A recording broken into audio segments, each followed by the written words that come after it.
Go. Alright, this is Newton's first law of motion.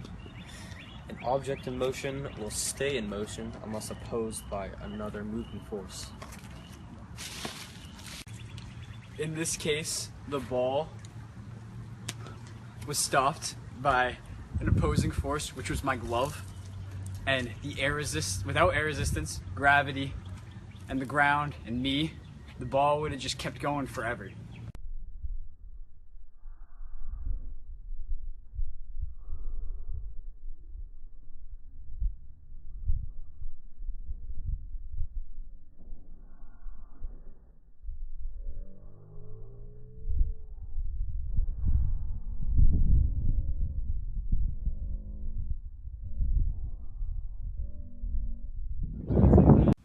As the discus was thrown, air resistance and gravity brought the discus down. The unmovable force in this situation is the ground, as it stopped the discus's motion.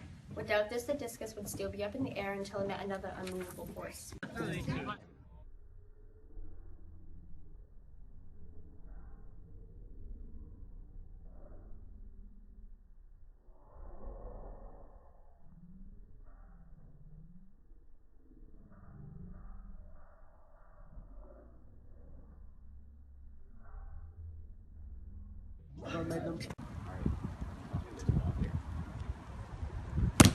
Here is an example of Newton's second law, as the shot had a higher mass with a moderate acceleration.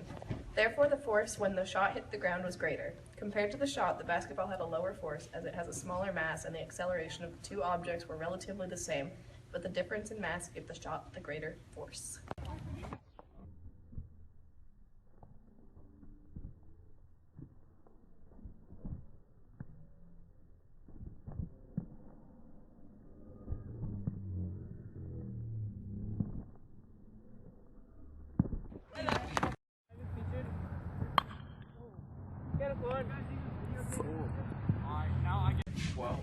Tell me John, more. we're going to meet at 12, so Alright.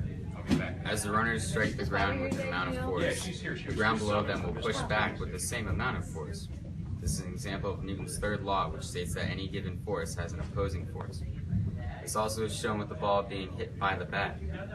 The force that was being put on the bat by the ball was the same force that was being put on the ball by the bat.